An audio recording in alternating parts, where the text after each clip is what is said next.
All right, guys. Today I am here with Kara at CrossFit. She's at CLE today in Seatown West with Fit for Function Cleveland West, and our newest provider, Dr. Eric Perez.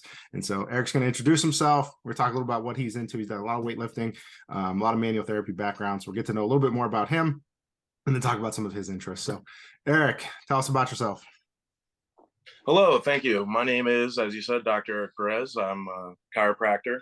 Been practicing for 6 years. I've almost finished getting my diplomate to be a certified sports physician with the American Chiropractic Board.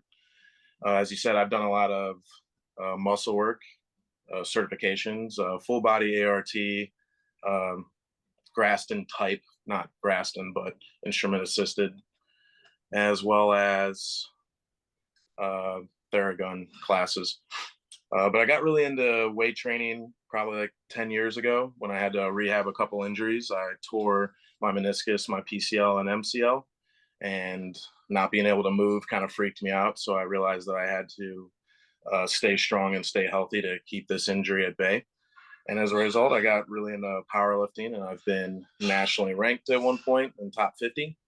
And last time I competed, I totaled 1702 because it was kilos. But any other hobbies I have, maybe reading, some hiking with the dog. That's about it. Very cool. Very cool. What does the diplomatic thing, sports diplomat, what does that entail? So the first phase, you just get your certificate, which is 4 weekends where you have to travel to another city. And it's a lot of emphasis on concussion and appropriate examination, because with sports injuries, you could be dealing with serious trauma, not just a simple grade 1 or 2 strain. So really, it means that I'm more suspicious than most chiropractors, for all means. And if you want to work with legit athletes on a team, a professional team, this diplomate is required. This is one of the diplomates that is required to get on a team. Very cool. Very cool. Oh, wait, and I didn't finish. Then I had to do 10 weekends in the diplomate, and then I had to pass a test, and I just haven't passed the practical where you have to spine board, be able to complete imaging series, and what's the other tough one? Just go through a bunch of examinations. The spine board thing creeps me out.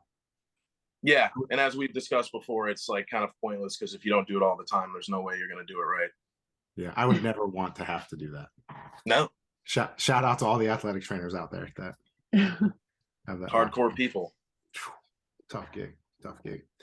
And then our audience will be familiar with the tool-based work, instrument assist massage. We do a lot of that.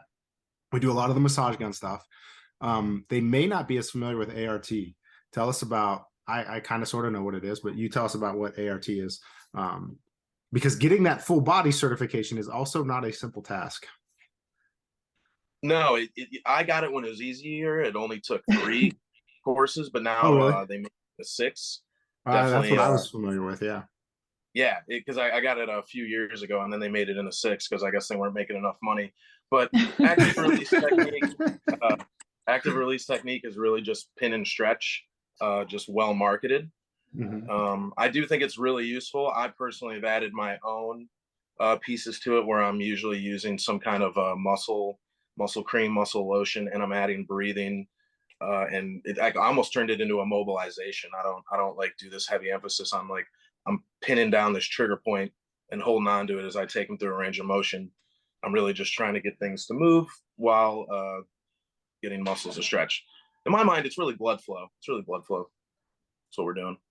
I think most things are at some level, right? Yeah. They have a pretty high emphasis on the neurology too, right? Again, I've not been to one of their courses formally, just talked to people that have done it. But a lot of it's like nerve channels and that kind of stuff as well, right? Yeah, their nerve entrapment protocols are the most useful. Okay. There's almost this, it's a very specific application of anatomy. Hey, guys. So, like, once you understand the protocol, you really don't need to do all the classes. You just need to know anatomy, and then you can figure it out. But the nerve entrapments are very specific and useful, I would say. Yeah. We still have to get you to one of our dry needling courses, but it's very much a neurologic based approach, right? It's all neural pathways and needling muscles near nerve paths. So I'll be curious to get your opinion on that following, talk about the combination of ART with what you're doing. The conversations I've had with other people that have been through both have been, it sounds like there's a lot of similarities, a lot of overlap. Mm-hmm. Yeah, I mean, probably a similar philosophy that a lot of this stuff is nerve entrapment related. So we're going to try to fix that. And the joint above and below. It's always a good call too. Yep. Yeah, that's kind of my theory. If you know which nerve's involved, figure out where it's getting annoyed and go from there, right? Mm. How did you and Kara meet? I was sending some patients over to his other clinic.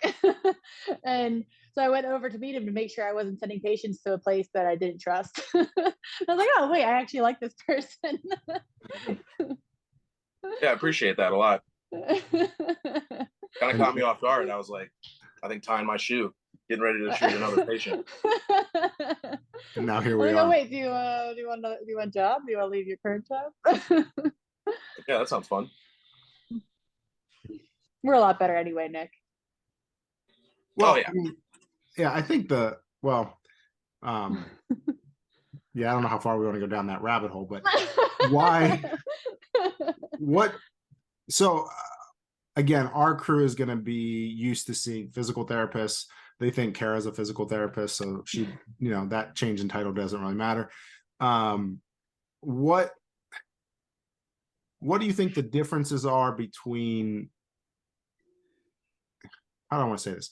What do you think the difference are between the system that you're working in formally to what we're doing, and then how you'll approach it from a chiropractic view? Because I think people are going to be interested in that. Well, where I'm working right now is focused on adjustments or just standard chiropractic manipulation, which is, cheap and useful when it's useful. I've always been into muscle work as well as adjustments. And when I was younger, I was originally interested in being a physical therapist. So I've always been interested in rehab, and I've rehabbed so many injuries myself that I've always been interested in these things. But where I'm working right now, it's just focused on adjusting, because very often as a chiropractor, it's hard to get paid to do anything other than adjustments. Like, yeah, they'll give me money for manual therapy, but when I try to do rehab, they don't want to pay me. And then it ends up being not worth my time. Whereas this system is focused on more time with the patient and obviously one-on-one.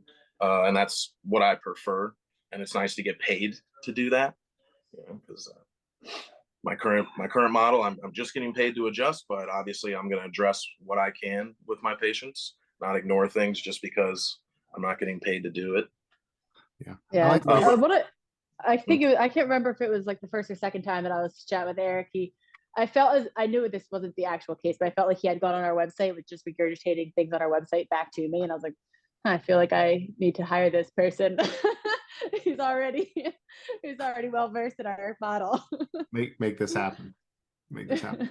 I like the way you said that, though. The adjustments work when they work, right? Like, there's nothing wrong with manipulation.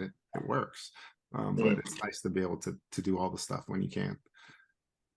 Yeah, I'm not dogmatic really at all. So this believing that an adjustment can fix everything, I just really can't do that, because that would be ridiculous.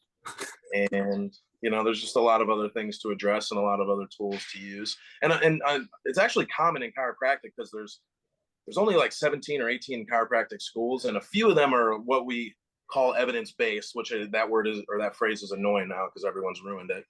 But evidence-based, and not just calling everything one thing and using the same tool to treat everything. So there are a lot of chiropractors that have this opinion. It just so happens that most of them are just adjusting because that's what they get paid for. It is what it is. And it depends on where they live. If they don't have the right demographics, they can't really pull off anything else. Yeah, I mean, at some level, there's still a business to run, right? So yeah. What made you go into chiropractic and not physical therapy? I had an avulsion fracture in my ankle, right? Not even spine related. I didn't have back pain until I was like 26. I was like, what's this? But I like rolled my ankle so bad to where I had an avulsion, like chipped a bone and the muscle went up my leg. And, I go to a couple practitioners. First I go to a DO, and he's like, oh yeah, go to PT. And I didn't really do my research. I was like 20. was 20, yeah, 19.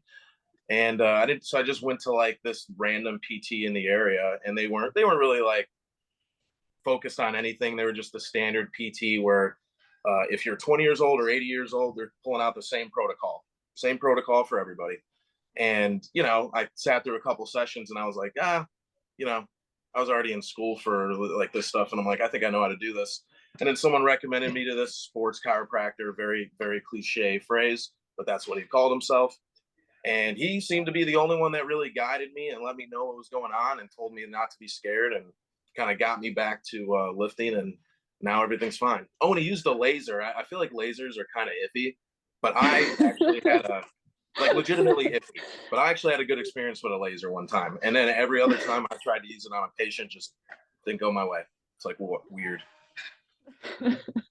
It's funny because that's kind of what led me to OT over PT. I had which injury was this? I think this is when I hurt my wrist playing tennis. I know, right, Nick?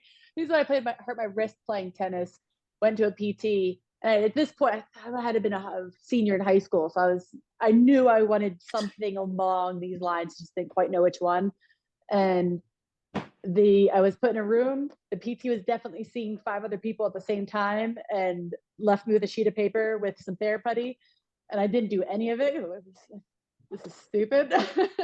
I left and checked PT off of degrees that I will not going to fulfill. You guys both had terrible experiences. That's so horrible experiences. I was like, well, I guess OTs are much better. I'll go do that.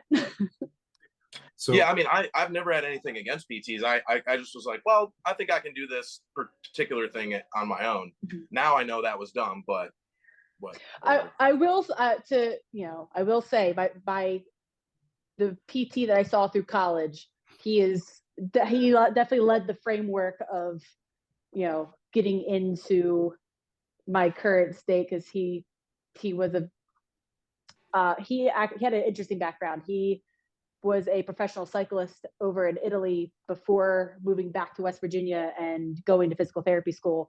And so when I went to him with back pain, most PTs would have dismissed me because I had a ridiculous complaint of, I get back pain when I ride my bike more than 40 miles. And he's like, I can help you with that.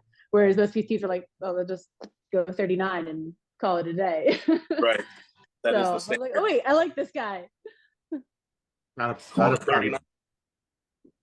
probably told you to ride 30. Oh, I can now? Okay, thank you.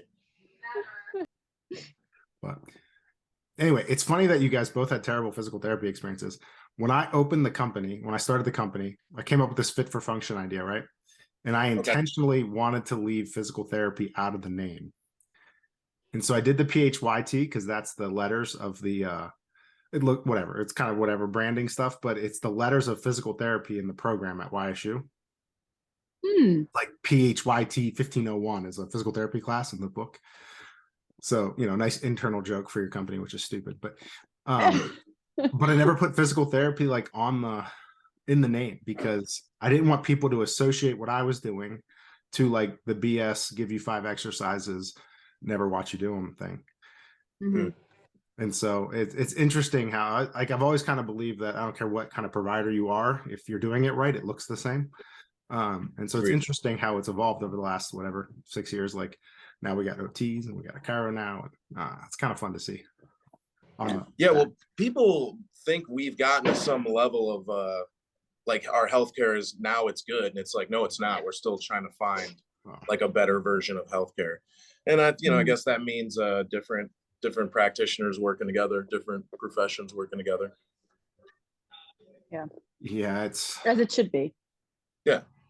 It's cool to see the primary care docs now, right? You're seeing this direct primary care now where it's like a subscription model.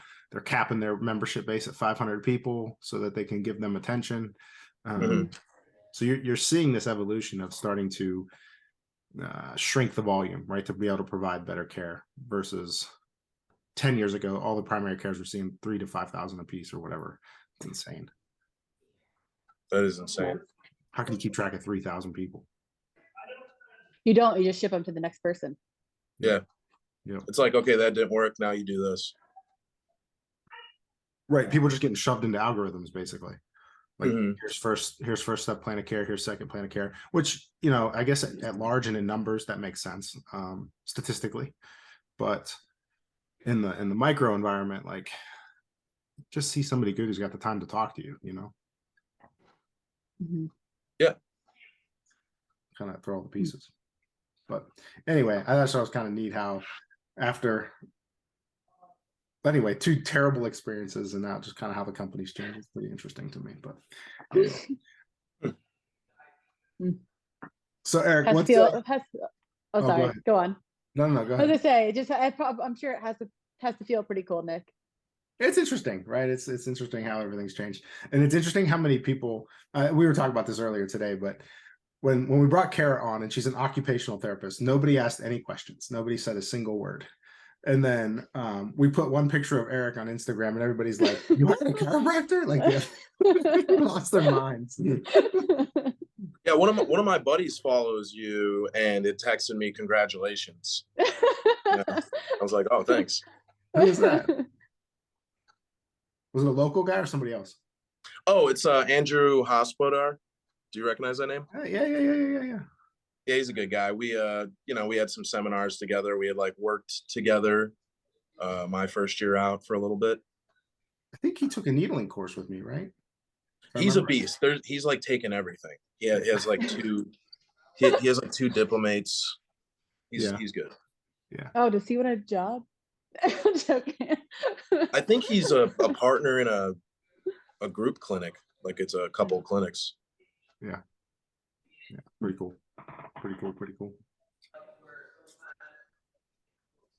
So Eric, what's your training cycle like nowadays? What's your weightlifting? What are you doing nowadays?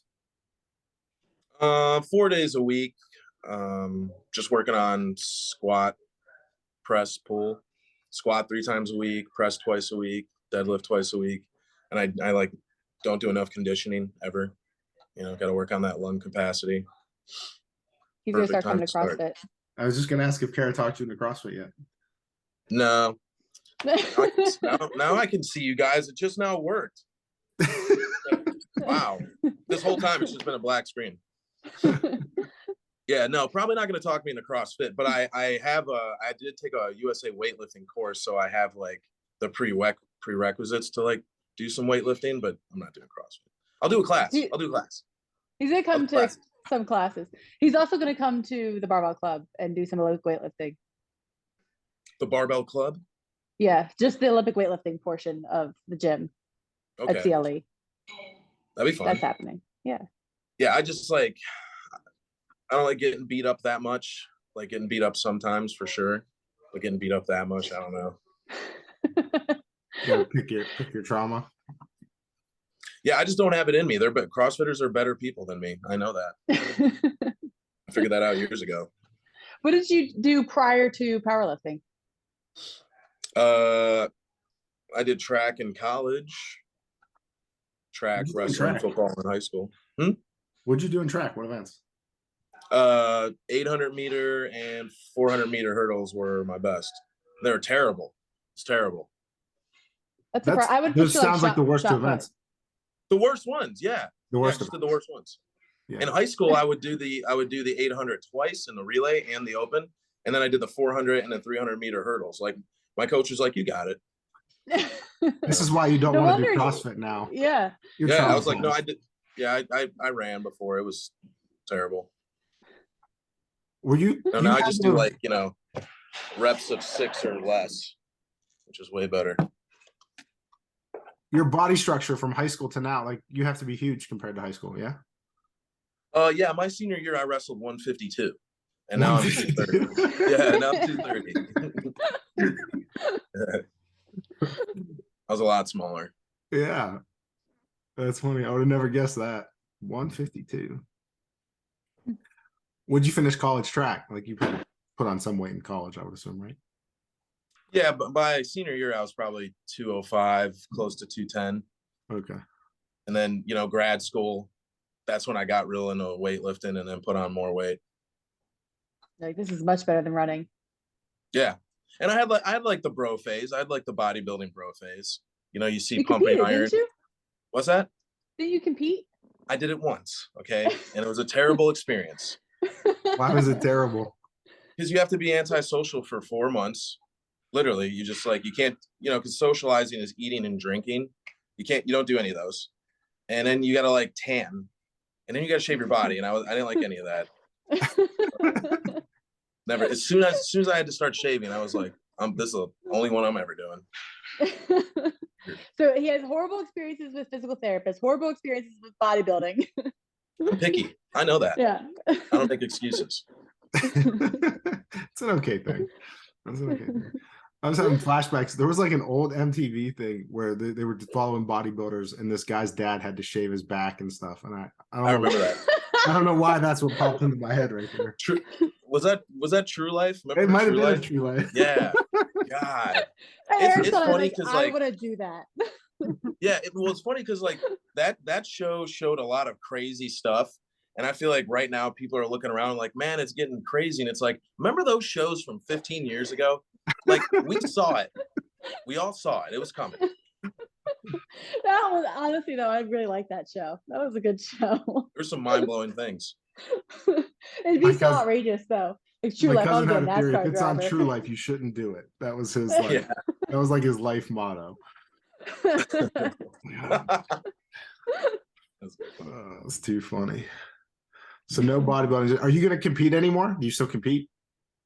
Like in lifting? Yeah, in powerlifting. Yeah, I still compete. I'll quit at some time. I would like to. People are like, "Oh, you're so into it." I'm like, "No, it's horrible." Quit eventually. So after he's done his meet in early December, that's when he's joining Olympic weightlifting. I don't know about that. You have a meet in early December? Yeah, I am supposed to have a meet December 2nd. And then 2 weeks later, trying to go to Detroit. So it's going to be a busy month. And then Detroit's for the IBN course, the needling course. I'm sorry? For the needling course. Yes. Nice. So you're doing Detroit back-to-back weekends? No. Oh, where's the needling course? Oh, no, the competition's in Dayton. Dayton. Oh, okay. Yeah. Well, that'll be fun. And it's a busy December. It's terrible December. Busy. I'm joking. It's great. Great. We're gonna find a hobby that Eric likes. Maybe like some stand-up paddleboarding or something. I do that. I enjoy that a lot. Of course. Yeah. See, the thing is, like, training to me it's more of like it's an act of rebellion against the modern world, right? The modern world wants you to be weak. I like that. You're not supposed to be weak. So you got to do something. Be hike. I like that actually. Drag me back into a gym. Uh-oh. I mean, think about it. Like everything you see on the television, they want you fat and stupid. So I recommend not doing that. So all of December, I'm either going to compete or go take continuing ed courses. And then celebrate Christmas. And Christmas. Yeah. You better be careful. Kara's going to get you on a bike too. Then you're going to be in real trouble. He's going to show up to a visit with Nick and go, Nick, I don't get it. I get to 40 miles, my back starts hurting. 39. Why would you do 40? That would be my answer. I'm like, why are you doing 40? Why aren't you weightlifting? That would be my answer. Aren't events like 50 and 100 anyway? Like, what's 40? Well, that was the problem. It was like you go to a collegiate race and you had to be at that minimum of 50, so then you were screwed. But like you can suck it up and do anything for 10 more miles, right? Yeah. Well, yeah, but apparently I don't know. But then we found out years later that I had a bunch of back issues. One of the multiple herniated discs probably started. Yeah, that's definitely when it started, for sure. How many? Discs? 3. 3? That's it? 3. That's it. Who needs them anyway? Rookie numbers. I had to post a video. 3 herniated discs. There's a video of Kara catching a snatch like at the bottom and like walking out of it. Post like this real bad nerve pain back stuff. And I was like, Kara, we should post this like a success video. Like you just caught this with all these herniations. And she's like, yeah, but my foot went numb for like 3 days. And I was like, well. No. The problem was my foot was already numb and had been up until recently. So because my foot went numb at that when I raced up in the Upper Peninsula, was that 2 summers ago? And it was like the 109-mile, like the out in the wilderness race. And my foot went numb, and it just stopped going numb on a bike probably about 2 months ago. So success story. Success story. Why did it stop going numb, do you think? I did a lot of modifications to my bike fit. So there's that awesome plug right there. Shameless bike fit plug. Shameless bike fit plug. And then from there, a bunch of nerve glides and forcing Jeremy to needle me back there. Nice. Yeah. Maybe Next, once Eric starts needling, I'm just going to be showing up to him weekly and say, needle here. Well, I'm going to need practice, so that works. Yeah, there we go. Eric used to be terrified of needles. That's what I'm saying. When we used to see Rob, he'd say 5 needles. Absolutely not. We'll do 2. And every week we'd like maybe go up by 1 needle. You'll get 2. And Nick hates this story, but when I first started needling, to be okay with it, I'm super blind. I'm super blind, super deaf. I would take my contacts out and needle myself. And so I could not see what was going on. Nice. I got a lot better that way. That's what you should teach in your courses, Nick. If you trust your hands, right? Exactly. Right. That's all you need. Yeah. One-handed behind your back. Yeah. If you trust your hands, you're good. Got to practice somehow. Gotta practice. That's not actual advice, but don't do most of these things. Don't do this at home. So December, Eric will have the about a month. Eric will get, I think it's Frank's course, so it'll be a good course. Oh, I'm excited. Yeah. I've actually wanted to learn needling for a while because I had a roommate in chiro school. He did I don't actually know the real term for it, but it's a westernized version of acupuncture, where they'll like they put stim on it, and it's not about meridians. It's all nerve based. So I don't know if you can actually call it acupuncture, but it's a type of needling. So for a long time, I don't know. I know Ohio's rules more than I know other states, but for a long time, most chiropractors had to get an acupuncture credential to do it. And yeah. It'd be in the 300-hour range. And then so they'd be a chiropractor acupuncturist, basically. Right. And now in Ohio, like it's been within the last probably 6 years, chiros can do dry needling. They don't have to do the acupuncture cert. But that's a newer thing for chiropractors. Thank the Lord. Yeah, maybe it's more like 8 years, but it's relatively new. Yeah, I think it was 200. Maybe it was 300 hours. It was something absurd like that. Yeah. Do you have any other goals in terms of continuing ed or certifications that you're trying to get, Eric? Ultrasound would be cool one day. Being able to do some imaging, do stuff in-house. That'd be nice. Those courses aren't easy. It's a lot of hoops to jump through for that one. Yeah, we have a dry needling ultrasound course. Oh, that's cool. So it's a little bit diagnostic for tendons, like tendinopathy, but you go through like how to evaluate a shoulder, hip, elbow, Achilles, knee. I have one if you want to play with it. Okay, cool. Thank you. It is challenging, like just to learn how to hold the thing and what you're looking at and all that kind of stuff. But very cool. Yeah, you got to be good at anatomy. Yeah, and looking at it backwards through an iPad. Yeah, seems hard. I remember I was holding the thing, and we were doing supraspinatus, right? And I'm like holding the thing, and I got it like down by my bicep. And I'm like, why can't I find this tendon? And I'm like, I like look down. I'm like, well, let's bring it. Yeah, it's because you're staring at that screen and you're not paying attention to what you're doing, and yeah. But the guys that are good at it, like the guy who taught the course, Steve, like he'd find the supraspinatus in 0.2 seconds, right? He just literally put it on there, got it, there it is, stick a needle in it. It was cool. But until you get to that comfort level, it's definitely challenging. But really neat to see. But can in a traditional setting, can chiropractors bill for diagnostic ultrasound? Oh, yes. Like bill codes? Yes. Yeah. I don't think we, there's talk of some PTs, if they get I think it's called RSK, the credentialing for diagnostic ultrasound. If you have that RSK certification, you might be able to bill, but it sounds like it's kind of iffy one way or another. I haven't gone through all that coursework, obviously. It's pretty tough. Yeah, it's a lot. Significant. Yeah. Significant. That's the word. It would be cool to, like, I'm putting together this lecture about like inflammation in sports and stuff, and looking at inflammatory process and degeneration in tendons. It would be really cool to be able to consistently find tendinopathies, look for that area of degeneration, needle it, see what those changes look like over the course of 6 weeks or whatever. That'd be really, really cool to be able to do consistently. Yeah. So get on. I always thought it would be nice to have that available, you know, instead of like you're sending out for an MRI, waiting, you know, just adding all these extra steps. Just thought that would be nice to have. Yeah. I'm still not confident to know if I'm looking at A, am I looking at the tendon? B, is it torn or not? Like, I don't know that I'm confident enough in my skills. I would need some more practice for sure. Yeah. But cool idea.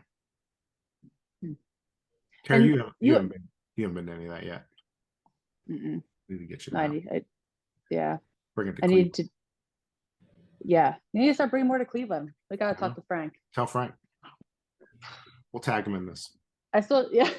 Frank also do the hand course in Cleveland. You just missed the hand course. It was like I know. I was out of town. I know. Next time, Eric's driving to Detroit. Just saying. Yeah. Saying. Detroit's not bad though. No, I would do Detroit, Columbus. This is not Jersey, Pittsburgh. You know. No one wants to go there. You can't even take left turns there. Yeah, you just got to do a couple jug handles.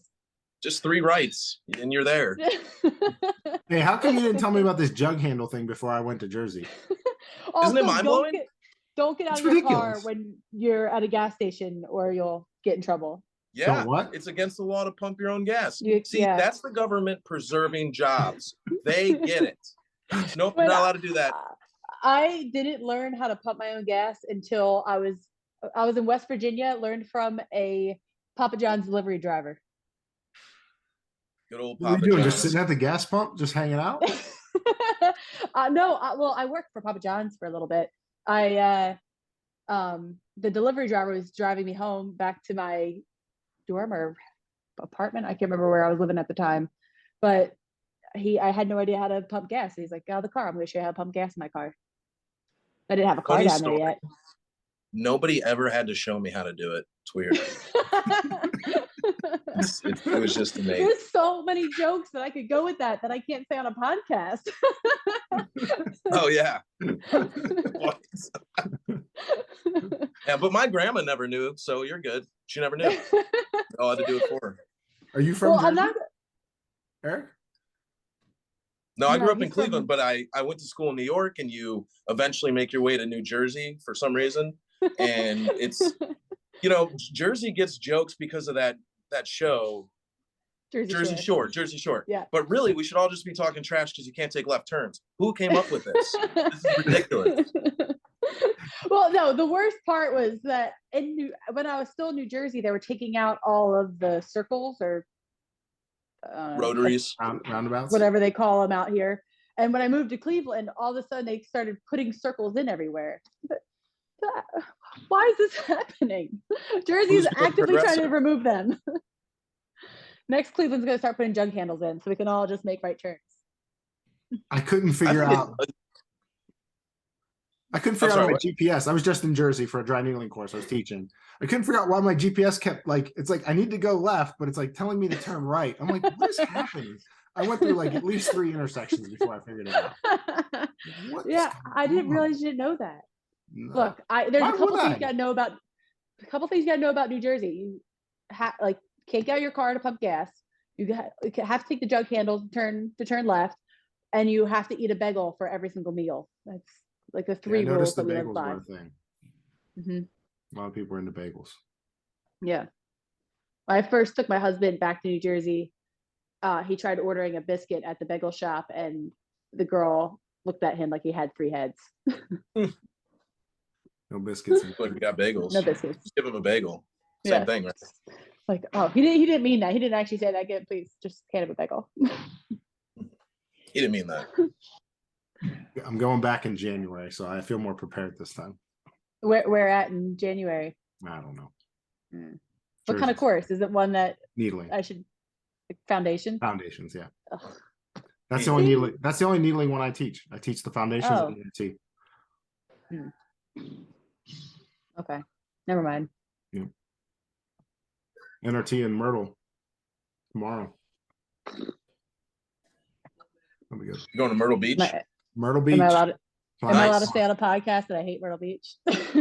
Why would you hate Myrtle Beach? Why would you like Myrtle Beach? I've only had good experiences there. I've only been once. We had a good time. There's just too many people there. Yeah. Everything else is nice. We were in college. We were obnoxious. It was okay. Oh, okay. Now that's a much different story. I went to Myrtle Beach for spring break, and that was fantastic. But it's great on spring break. It's not great as an adult. Well, yeah. Unless you're into that. You wouldn't go there as an adult. You go to. Yeah. Anyway, this podcast has taken a turn for. We've got at least 2 MTV references, which can't be. Pop culture is important. That's how you connect with people. We've learned all the things that Eric dislikes. Yes. Not even close. No, not even close. Like, we need at least 3 more hours. You got 10 more minutes, Eric. How much more? He's like, well, I hate people from New Jersey. No. East Coast people are hilarious. They think they're important. It's comical. Jab, jab. Oh, all of it. He's gonna fit in just fine. Jab, jab. Nah, it's funny. Terrible, terrible. All right, how are we wrapping this thing up? Eric's got a client to treat. Same. Oh, you got somebody too. Yeah, I do. Nick, are you done for the day? I just got to finish. Nick packing doesn't work anymore. I just got to pack for tomorrow. We're gonna go teach Nick's people how to put cups on people. That's what I pretty much tell all my patients now, Nick. He's retired. He doesn't work anymore. My schedule's slow. Kara's retired. You don't want to see him anyway. He's practically retired. Nobody knows who I am anymore. It's interesting. That's true. Kind of. That's because you keep replacing yourself with non-PTs. I don't think that's it. But. No. No, but we have formed quite a team. It's pretty good. Pretty cool. Mm-hmm. It was pretty cool to see. I'm happy to be a part of it. Yeah, we're happy to have you. I'm excited. Aww. I'm excited. Growing every day, taking over. Kara's going to take over. You guys are going to take over Cleveland. And yeah, it's going to be interesting to see where it goes. I'm excited. And now we got some chiropractic influence up there. Well, it'll be good. Because Kara, you don't manipulate at all, right? So it's gonna be a good. It's gonna be a good combo. It's gonna be a good. That's how I met Eric. I was sending people over there, and like, oh, should probably go make sure they're doing okay things. Just lost a referral. Yeah, I know. Since you already sent people, I appreciate that. By the way, oh, she didn't even know me, just referring people. I go see this guy. He's probably fine. I don't know that I like that. Hey, I went and had him work on me, and I was like, okay, I do like him, and now I'm gonna steal him. Now we're golden. So, yeah, that'll be cool. All right, Eric, anything you want to wrap up with? Nothing off the top of my head. I just really appreciate the opportunity, and I'm happy to be a part of the team. Cool. As of right now, I paid him to say that. As of right now, you're available in Fairview Park on Thursdays, correct? Yep. For right now, it's just Thursdays, but hopefully we'll be getting another day open soon. Fill it up and expand from there. Yes. Yep. Cool. All right. Thanks. I'll get this stuff posted. I'll get all your social stuff so people can follow you on social media, and we'll go from there. Thank you, big guy. Cool, guys. We'll talk to you. Have fun. Bye.